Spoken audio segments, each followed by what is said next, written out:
اچھا علی بھائی، اس میں یہ ہے کہ یہ جو توابون کے طریقہ مختار سقفی کے بارے میں تھوڑی وضاحت کریں کہ آپ کا اس میں کیا موقف ہے، کیونکہ شیعہ اور اہل سنت دونوں کے بڑی بڑی عجیب و غریب روایات ان کے بارے میں متضاد قسم کی آ رہی ہیں۔ جی صحیح مسلم میں جو ایک حدیث ہے نا کہ بنو ثقیف میں ایک کذاب ہوگا اور ایک جو ہے وہ ظالم ہوگا۔ ان کی بلدیت بھی بتا دیں۔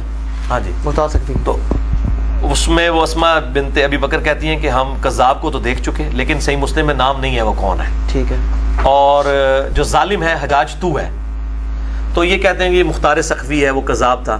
ہم کہتے ہیں کہ سنن الکبریٰ البیہقی میں موجود ہے، 72 حدیث میں بھی پایا ہے۔ ایسا آئٹم یہ بھی ہے کہ عبداللہ بن عمر جو ہیں وہ تو مختار سقفی کے لوگوں کے پیچھے نماز بھی پڑھا کرتے تھے، ان کو سلام بھی کیا کرتے تھے۔ یہ ان کے غالباً بنوئی بھی تھے۔ بنوئی بھی تھے۔ اور یہ مختار سقفی جو ہیں ان کے جو والد ہیں اچھا ابو عبیدہ، وہ صحابی ہیں۔ اچھا یہ بات ثابت ہے؟ بالکل ثابت ہے۔ ابو عبیدہ سقفی یہ جنگ قادسیہ سے پہلے جو بڑا مارکا ہوا تھا رشین اس کے ساتھ پرشین امپائر کے ساتھ، اس میں لیڈر تھے مسلمانوں کے وہ ابو عبیدہ سقفی۔ بالکل، وہ تو غسل شہادت کر کے میدان عمل میں اترا کرتے تھے اور شہید ہوئے تھے، اور یہ ہاتھی کے نیچے آ کے، اور یہ سین عمر سیریز کے اندر فلمایا ہے قطر والوں نے، سنیوں نے ابو عبیدہ سقفی کو دکھایا ہے اور ان کی شہادت بھی دکھائی۔ اچھا یہ چیز مفتی صاحب بتاتے تھے کہ مختار سقفی پہ بھی وہ یہ کہتے تھے کہ یہ ان کا ہے، تو مختار سقفی کے بارے میں جو متضاد باتیں آتی ہیں تو اس طریقے سے کوئی واضح مجھے کہیں نہیں ملا اس کے بائی نیم کے ساتھ کہ اس نے کوئی دعوی نبوت کیا۔ وہ تو حضرت علی کے اولاد کے دفاع کے لیے کھڑا ہوا تھا۔ پھر دوسرا یہ کہ حضرت ابن عمر اس کے پیچھے نمازیں پڑھتے تھے اور صحابہ جو ہے اس کے پاس وہ سارے اس کو کوئی دفاع نہیں کرتا۔ مختار سقفی کا دفاع مفتی صاحب سے پہلے کسی اہل سنت نے نہیں کیا، حالانکہ وہ بھی صحابی کا بیٹا ہے۔ نہیں، ہم دفاع اتنا کرتے ہیں کہ بھئی ہمیں کوئی یہ ثابت نہیں کر سکا کہ اس نے دعوی نبوت کیا ہے، ہمارے پاس صحیح سند سے لے کے آئے چیزیں، ہم اتنا دفاع کرتے ہیں۔ باقی ڈیٹیل کیا، باقی مولانا اسحاق صاحب کو چھوڑ دیں آپ۔ ابن کثیر نے بھی تعریف کی ہے قاتلین عثمان، قاتل حسین کے کو قتل کرنے پر ابو عبیدہ اس کی مختار سقفی کی، اور کہا کہ اس نے مسلمانوں کے دل ٹھنڈے کیے ہیں۔ ابن کثیر نے کہا؟ بالکل ابن کثیر نے لکھا۔ حالانکہ ابن کثیر کے بارے میں بریلوی کہتے ہیں ناسبی تھے، نعوذ باللہ۔ نہیں نہیں، کوئی ناسبی شسبی نہیں تھے، جھوٹ بولتے ہیں، کوئی ناسبی نہیں تھے۔ یعنی دیکھیں نا عوام میں کیسی کیسی باتیں مشہور ہیں۔ نیکسٹ کوشچن ہے، مختار سقفی نے کس حیثیت میں قاتلین حسین علیہ السلام سے بدلہ لیا تھا؟ کیا وہ اس وقت کوفہ کا حاکم تھا؟ کیونکہ مقدمے میں سزا دینا تو صرف حکمران کا حق ہے۔ صحیح سوال ہے جی، بڑا ٹیکنیکل کوسچن ہے، یہ بات تو صحیح ہے۔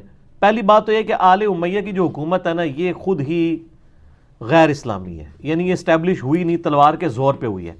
صحیح بخاری میں حضرت عمر کا خطبہ موجود ہے کہ جس کو تلوار کے زور کے اوپر حکمران بنایا جائے گا، حکمران جس کو بنایا جائے وہ اور بنانے والے اور دوسرے، ان کے درمیان قتل و غارت کا سلسلہ شروع ہو جائے گا۔ میں نے اپنے کربلا والے ریسرچ پیپر پہ یہ حدیث ڈالی ہوئی ہے، انٹرنیشنل نمبر کے مطابق بخاری میں ہے 6830۔ تو یزید کی بیعت ہی جو ہے وہ تلوار کے زور پر لی گئی تھی، تو ہم اس بیعت کے خلاف حضرت حسین کا جو خروج ہے، وہ یہ خروج کہتے ہیں، ہم اسے قیام حسینی کہتے ہیں۔ وہ قیام حسینی تھا کیونکہ اس کی بیعت اسٹیبلش نہیں ہوئی تھی۔ حضرت معاویہ رضی اللہ تعالیٰ کے خلاف کیوں نہیں قیام کیا حضرت حسین نے؟ کیونکہ وہ ایک پیس ٹریٹی کے تحت معاملات سیٹل ہو گئے تھے۔ یزید کا تو یعنی حضرت معاویہ رضی اللہ تعالیٰ نے جو 5 شرائط ٹریٹی میں مانی تھی، ان میں سے ایک یہ تھی کہ اپنے بعد شورا پہ امت کو چھوڑیں گے۔ انہوں نے پھر اپنے بیٹے کو بنا دیا، وہ بخاری میں بھی آتا ہے، عبد الرحمن بن ابی بکر نے بھی مخالفت کی، وہ کربلا والے ریسرچ پیپر میں پڑھ لیں۔ تو لہذا مختار سقفی کے بھی خروج کو ہم خروج نہیں قیام مانتے ہیں، قیام مختار ہے۔ اس پہ ایران والوں نے ایک مختار نامہ فلم بھی بنائی ہے، اس میں کچھ چیزیں غلط بھی ہیں لیکن میجورٹی ٹھیک ہے۔ تو مختار سقفی نے جو قیام کیا ہے وہ اس نے حکومت حاصل کر لی تھی۔ اس نے عبید اللہ ابن زیاد کو قتل کیا، اس کے بعد کوفے کے ممبر پہ وہ پورا ایک آپ سمجھ لیں ایک صوبہ اس کے پاس آ گیا تھا اور کچھ سال اس کی حکومت رہی ہے۔ پھر اسی حکومت کے تحت اس نے 22,000 قاتلین حسین جو بھی اس لشکر میں تھے چن چن کے ان کو قتل کیا۔ پھر ظاہر ہے وہ آل امیہ کو ہضم نہیں ہوا، بعد میں اس کے اوپر تہمت بھی لگی کہ اس نے دعوی نبوت کیا تھا۔ جو بھی روایتیں پیش کرتے ہیں کوئی بھی مضبوط درجے کی نہیں، آؤٹ آف کانٹیکسٹ ہیں چیزیں۔ ہم تو المصنف ابن ابی شیبہ سنن الکبریٰ البیہقی سے پیش کر رہے ہیں کہ عبداللہ بن عمر مختار سقفی کی پارٹی کے لوگوں کے پیچھے نماز پڑھا کرتے تھے، تو اگر وہ کافر یا دعوی نبوت کیا ہوتا تو کبھی نہ کام کرتے، یہ کس طرح صحابہ کو ہضم ہو سکتا تھا؟ تو وہ بس ایک نیچا کرنے کے لیے ایک پراپوگنڈا شروع کر دیتے ہیں۔ تو وہ حکمران چونکہ جس حکمران کے خلاف اس نے قیام کیا ہے اس کی اپنی حکومت ہی 2 نمبری تھی، اس کو ختم کرنے کے لیے وہ کھڑا ہوا، جس طرح کہ حضرت حسین بھی کھڑے ہوئے تھے۔ حسین علیہ السلام کا قیام بھی اسی حکومت کے خلاف تھا آل امیہ کے، جس کے خلاف مختار نے کیا ہے قیام۔ تو وہ قیام جو ہے وہ بالکل اسٹیبلش ہے۔ قیام کے بعد اس نے حکومت حاصل کر لی, اس کے بعد باقاعدہ پورا انہوں نے عدالتی نظام بنایا تھا. آپ اس فلم میں بھی دیکھیں پوری تحقیق ہوتی تھی, گواہ لائے جاتے تھے, ایک ایک بندے پہ وہ گواہی دیتا تھا, ہاں یہ بھی تھا یہ بھی تھا. اس طرح نہیں کہ انہوں نے ساروں کو قتل کیا, پورے ایک بڑا ٹائم لگا تھا سب کو قتل کرنے میں, وہ اس میں انہوں نے سارا فلمایا ہوا ہے. تو وہ حکومت وقت اور قاضی القضاء کے یعنی اس عہدے کے تحت پوری جسٹس کو, عدلیہ کو اسٹیبلش کر کے یہ سارا کام ہوا ہے. ماورائے عدالت قتل نہیں تھے جو قاتلین حسین کو قتل کیا. ٹھیک ہو گیا, بالکل ٹھیک کیا. اگلا سوال ہے علی بھائی کہ اہل سنت کے ہاں مختار ثقفی کو بھی دعوی نبوت کرنے والا کذاب کیوں سمجھا جاتا ہے؟ اس پہ پلیز وضاحت کرتے ہیں ذرا. اہل سنت اہل تشیع دونوں مانتے ہیں. اب متاخرین تھوڑے نرم ہو گئے ہیں شیعہ کے, پرانے تو وہ بھی کذاب کہتے ہیں, وہ بھی اس سسٹم کا حصہ بن گئے تھے نا, کیونکہ ظاہر مختار ثقفی خود سید نہیں تھا نا, مظلوم آدمی تھا. آپ کو پتہ ہے نا یہ کون ہے مختار ثقفی؟ عبداللہ بن عمر کا داماد, عبداللہ ابن عمر ان کے داماد ہیں. نہیں بہنوئی ہیں, ٹھیک ہے, اور ان کے والد صحابی ہیں مختار ثقفی. جی ابو عبیدہ ثقفی جو شہید ہوئے تھے جنگ قادسیہ سے پہلے ہاتھی کے نیچے آ کے, اور وہ عمر سیریز میں وہ فلم بھی فلمایا بھی ہوا ہے. یہ امیر تھے اس وقت, ٹھیک ہے, بہت بہادر تھے. یہ غسل شہادت کر کے گھر سے نکلا کرتے تھے, اور اللہ نے ان کو شہادت کے درجے تک بھی پہنچایا. ابو عبیدہ ثقفی, ان کا بیٹا تھا مختار بن ابو عبیدہ ثقفی.